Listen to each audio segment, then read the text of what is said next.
যৌতুকের টাকার জন্য গৃহবধূকে মেরে অর্ধমৃত অবস্থায় রাস্তায় ফেলে রাখে স্বামীসহ তার শ্বশুরবাড়ির লোকজনেরা।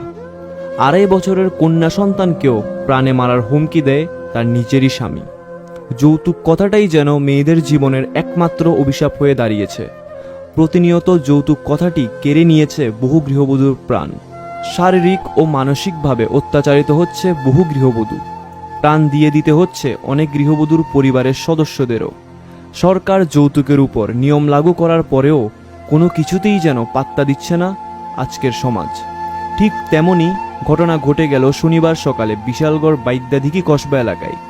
জানা যায়, বক্সনগর আশাবাড়ি এলাকার চন্দন কুমার শীলের কন্যা তুলসীরানী শীলকে সামাজিকভাবে বিয়ে করে 6 বছর পূর্বে বাইদ্যাদিঘি কসবা এলাকার মুকুল শীলের ছেলে রাজীব শীল। বিয়ের পর থেকে শুরু গৃহবধূর উপর বাবার বাড়ি থেকে যৌতুক হিসাবে টাকাসহ স্বর্ণালংকার আনতে শারীরিক ও মানসিক অত্যাচার। প্রতিনিয়ত গৃহবধূকে আক্রমণ করেন শাশুড়ি মুকুল শীল, স্বামী রাজীব শীল, দেবর সঞ্জীব শীল। গৃহবধূর শ্বশুর বাড়ির লোকেদের অত্যাচার প্রতিনিয়ত সহ্য করে যাচ্ছে, কেননা গৃহবধূর বাবা একজন দিনমজুর। কোথার থেকে এনে দেবে স্বামীসহ শ্বশুর বাড়ির চাহিদা মতো টাকা? এই নিয়ে এলাকায় একাধিকবার সালিশি সভা হয়। কিছুদিন পরপরই স্বামীসহ শ্বশুর বাড়ির লোক প্রতিনিয়ত গৃহবধূর উপর আক্রমণ করেন। তারপরেও গৃহবধূ সহ্য করে যায়, কেননা কোনো একটা সময় হয়তো সেটা বন্ধ হয়ে যাবে। কিন্তু না, তার মাত্রা প্রতিনিয়ত বেড়ে যায়। এই অত্যাচারের মধ্যে তাদের একটি 2.5 বছরের কন্যা সন্তানের জন্ম হয়। তারপরেই শ্বশুরবাড়ির লোকদের আক্রমণ ও অত্যাচারের মাত্রা গৃহবধূর উপর যেন আরও দ্বিগুণ বেড়ে যায়। জানা গেছে, শনিবারে এই অত্যাচারের সীমানা ছাড়িয়ে যায়।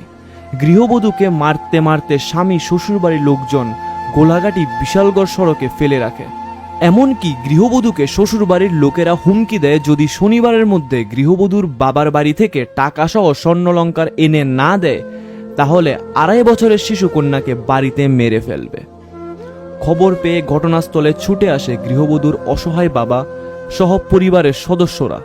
গৃহবধূকে রাস্তার পাশ থেকে উদ্ধার করে প্রথমে বিশালগড় মহকুমা হাসপাতালে নিয়ে যাওয়ার পর প্রাথমিক চিকিৎসা করার পর মায়ের মন 2.5 বছরের কন্যা সন্তানকে বাঁচানোর লক্ষ্যে পাচণ্ড স্বামীসহ শ্বশুরবাড়ির লোকেদের আতঙ্কে অসহায় বাবাকে নিয়ে বিশালগড় মহিলা থানায় দ্বারস্থ হয়ে 2.5 বছরের কন্যা সন্তানকে উদ্ধার করার চিৎকার শুরু করেন।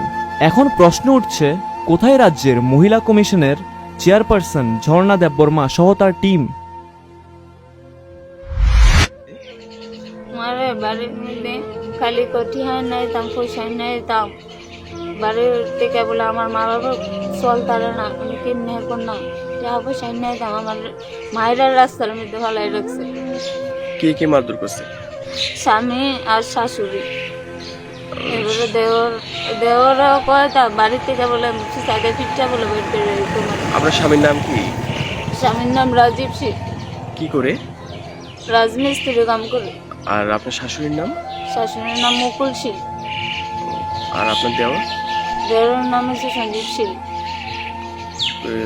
এর আগেও কি আপনাদের মারধর করছে? এর আগে বহুতবার আমার মারধর করছে। আমি থানা তো জানাইছি বলে এবার কদিন ভালো তারা মিলাই টিলাই দেয়, এবার কদিন হলে আমার আবার মারে, হয়তো টিয়ান বৈশান নাহলে তোরা মেলা নেয়, বাতের লোক বিষ খাওয়াই লেব, মেলে পাশ লাগাই মেলা লেব, আগুন লাগাই দিব। আপনার নাম কি? আমার নাম তুলসীরানী। আপনার কোনখানে আপনার বাপের বাড়ি? বাবার বাড়ি আসে বাড়ি বক্সনগর। আর আপনার হাজবেন্ডের বাড়ি? বাড়িটা দিদি করবা। আপনার থানাতে জানাবেন এখন ব্যাপারটা? থানায় তুই জানে কালকা আমার কাকু টাকু আইসে আয়া তারা মিলাই টিলাই দিয়ে গেছে, কইছে আমার মায়ের যদি ভালো না হয় তাহলে টিয়া পয়সা তো মায়ের মা বাবার নাই করতে কদিন বড় করে আপনারা রান্নার বৌদি থাকতো না, আপনারা জন্য ভাল লাগে আপনারা আমার মায়ের যে জিনিসপত্র দিয়েছি ইত্যাদি আপনারা সে ইউজ করে আপনারা আর মায়ের। আপনার নাম কি? আপনার নাম? আমার নাম তো শিয়ানি শিব। এখন কি চান আপনি? আমি এখন চাই যে হেরার যত বিচারো আমার শিশু একটা 2.5 বছরের শিশুটা রেখেছে, শিশুটা মেয়ে দিকে মেয়ের সন্তান দিকে এটারও বলে মেরা লাগবো, এটা আমার রক্তের দিকে আমারও মারবো, আমার মেয়েটারও মেরা লাগবো। এই প্রতিবাদ করতে এলাকার প্রধান মেম্বারে জানাইছেন ব্যাপারটা?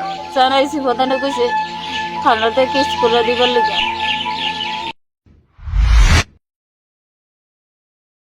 আমার বাড়িতে সবাই খুব ভোজনরসিক। প্রতিদিন কিছু না কিছু একটা নতুন রান্না হয়, আর সবাই খুব মজা করে চেটে পুটে খায়। সবাই বলে আমার হাতের জাদুতেই নাকি রান্না এত ভালো হয়। আর আমি বলি সবটাই হলো পিআর গোল্ড কচ্চিখানি সরিষার তেলের জাদু। হ্যাঁ, সরাসরি কৃষকদের কাছ থেকে ক্রয় করা আসল সরিষার দানা থেকে তৈরি হয় পিআর গোল্ড কচ্চি ঘনি সরিষার তেল, যার খাঁটি ঝাঁজ এবং গুণমান আপনার খাবারকে করে তোলে সুগন্ধ ও সুস্বাদুকর। আর আপনার রান্নাঘরে যখন পিআর গোল্ড কচ্চি ঘনি সর্ষের তেল থাকবে, তখন প্রশংসা তো সবাই করবে। পিআর গোল্ড কচ্চিখানি সরিষার তেল, খাঁটি তেল, খাঁটি ঝাঁজ। পরিবেশক masters Ashwini Kumar Pal, central road, Agartala. Phone 7085060785।